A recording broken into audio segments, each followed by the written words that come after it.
Bonjour, bienvenue sur Sudokanar. On va regarder le cinquième et dernier Sudoku classique extrait du dernier Grand Prix de l'auteur Minako Sakai, un nom pas très courant, du moins dans les épreuves de Sudoku. Et dans mon souvenir, j'avais utilisé une petite astuce pour court-circuiter la résolution. J'en parlerai le moment venu. 43 points, ça peut faire un peu peur sur un Sudoku classique. C'est rare que ça dépasse vraiment les 30 points, c'est qu'il y a une étape difficile. Alors, je remarque pour commencer ces 8 qui sont là, qui permettent déjà de placer un 8 ici. Donc là-dedans, il me manque 6, 7 et 9. Il y a le 6 et le 9 ici. Donc ça, c'est un 7. Et je vais noter qu'il nous reste 6 et 9 là-dedans. On peut remarquer que le 7 va être quelque part là-dedans. Tiens, je vais le noter de cette manière-là. Donc il n'y a pas de 7 là-dedans. Avec le 7 qui est ici, on aura un 7 quelque part par là. Ça peut être intéressant à noter. Et grâce à ça, il n'y a pas de 7 ici. On sait qu'il n'y a pas de 7 ici, donc ça permet de placer un 7 là. Toujours sympathique. Qu'est-ce qu'on a d'autre? Il me semble que j'avais repéré quelque chose avec les 3. Oui, c'est ça, avec les 3. Il y a un 3 ici.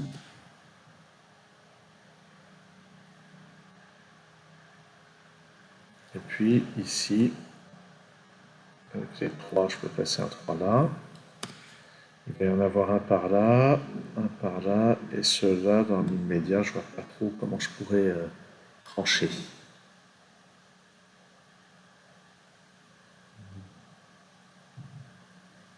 Je regarde s'il y a d'autres déductions.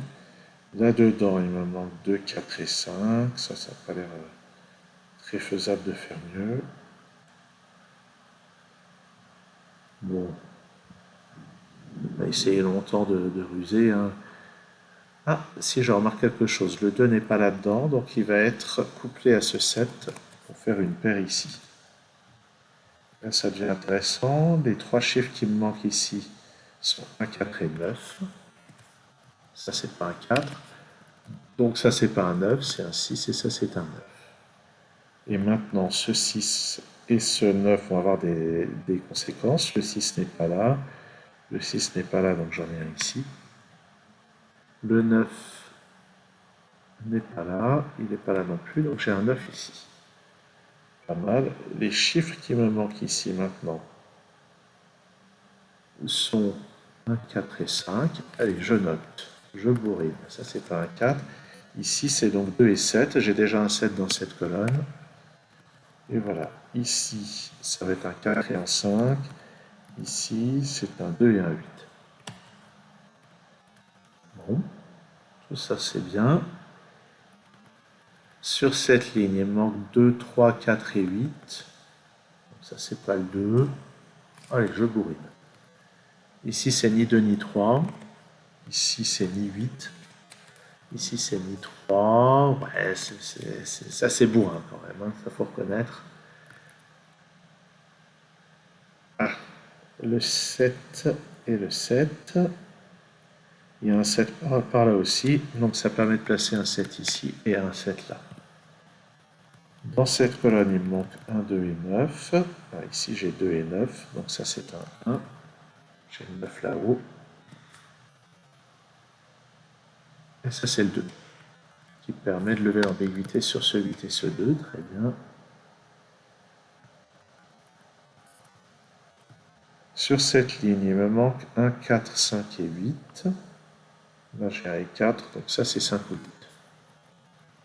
Ça, c'est un 4 ou 5, c'est pas super intéressant quand même. Ah, sur 1, élimine un candidat ici.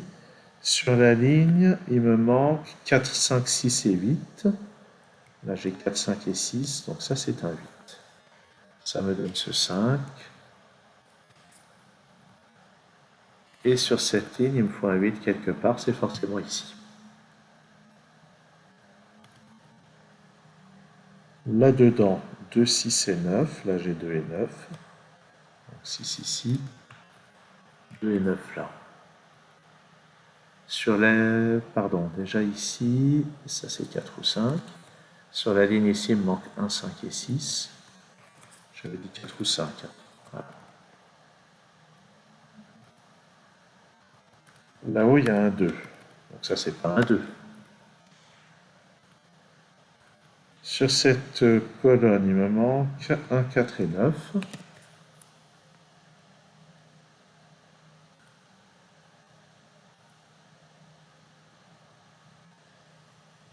Ok, donc maintenant, donc là-dedans, j'ai 4 chiffres, donc il reste 4 candidats ici qui sont 1, 3, 4 et 8, mais j'ai 3 et 8 ici. Donc ça, c'est 1 ou 4. Et c'est là que j'ai complètement court-circuité la résolution. Parce que, tiens, d'une part, on pourrait remarquer que ça c'est un 5, autant le noter. Oui, c'est tout. Oui. Donc, ce qu'on peut remarquer ici, c'est que on a une situation de ce qu'on appelle un rectangle d'unicité. C'est-à-dire que là, on a seulement les deux candidats 1 et 4, et ici, on a presque uniquement les deux candidats 1 et 4. Et si jamais je ne mettais pas le 9 ici, eh bien, vous pouvez remarquer que dans ces 4 cases, on pourrait placer les 1 sur une diagonale, les 4 sur l'autre. Dans un sens ou dans l'autre, ça n'aurait aucun impact sur le reste de la grille. Que je mette 1 à gauche, 4 à droite, et ici l'inverse, ou dans l'autre sens, ça n'a aucun impact sur le reste de la grille. Donc si on était dans cette situation, le problème aurait deux solutions, mais un problème qui est posé en Grand Prix, je vous garantis que ça a été testé très attentivement et qu'il y a une seule solution. Donc grâce à ça, j'ai pu décider qu'il y avait un 9 ici, et ça m'a bien aidé pour avancer la résolution de la grille. Mais comme là, j'ai pas envie de... Je ne suis pas dans une démarche de résoudre la grille le plus vite possible. Je vais faire comme si je n'avais pas vu. Et on va essayer de résoudre d'une autre manière. Alors, ce que je remarque, c'est que 1, 4 et 9 sont tous les trois là-dedans. Plus précisément, j'ai besoin de 1, 4 et 9 pour remplir ces trois cases. Donc, je vais utiliser les trois chiffres pour ces trois cases. Donc, le 4 ne peut pas être là. Remarquez que j'ai une paire 1 et 4 ici qui donnait cette déduction aussi. Ça, c'est aussi 3 ou 8. Alors, comment on va faire pour la résolution? Si je me souviens bien, il y avait vraiment une grosse astuce. J'ai trouvé une belle astuce quand j'ai repris le problème pour le résoudre sans utiliser l'argument d'unicité. Alors, d'abord, regardons un petit peu sur cette ligne. J'ai besoin de 1, 2, 7, 9. On peut remarquer qu'il y a des restrictions. Ça, c'est 1, 2. Ça, c'est 1 ou 9. Alors là, par contre, j'ai 4 candidats. Ah oui, je ne pourrais pas me repérer que le 8 n'est pas là. Même. Ensuite, là-haut, il me manque 2, 6, 7 et 4. J'ai un 7. Voilà, j'ai a priori encore tous les candidats. Une chose intéressante à repérer, c'est que sur cette ligne, le 2 et le 4 sont là-dedans. Alors pourquoi c'est intéressant? Je crois que ça concerne le fait que là-dedans, il n'y a pas de 4. Oui, c'est ça. Puisque là-dedans, j'ai le 2 et le 4, ça me garantit que dans le reste de ce bloc, j'ai pas de 4, donc j'ai pas de 4 dans ces deux cases. Et là où ça devient intéressant, c'est quoi?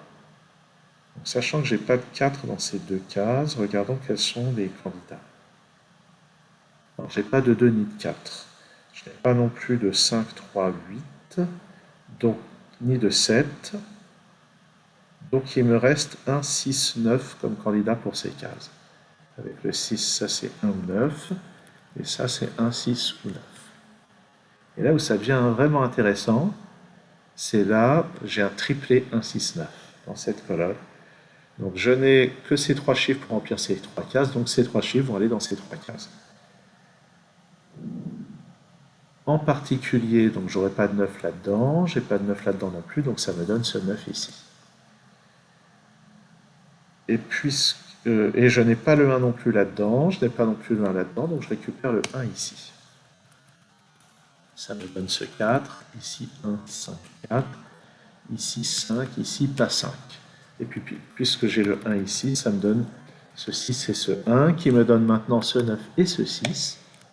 Je peux éliminer le 9 qui est là et placer le 9 ici, et je suis dans une position mieux avancée que si j'avais utilisé l'unicité. En tout cas, ça Ça prouve bien que c'était un 9 dans cette case, a posteriori. Alors continuons. Dans cette colonne, il me manque... Est-ce que c'est vraiment ça que je vais faire? Je vais plutôt utiliser ce 4 et ce 6 pour placer ce 2 ici. Avec ce 2 et le 4 qui est en bas, ça c'est un 3. Ça me donne ce 8 et ce 3. Puis ce 4 et ce 2. Donc là, on voit que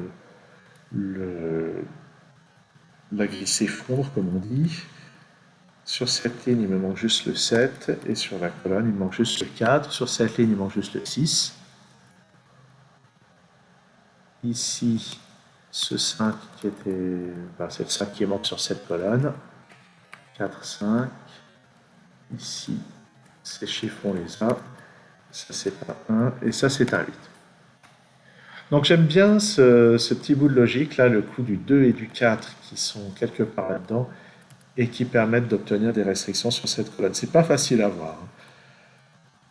Comme je disais, en ayant placé le 9 ici, je ne me souviens plus de comment on fait pour la suite de la résolution, mais ça simplifie déjà pas mal les choses.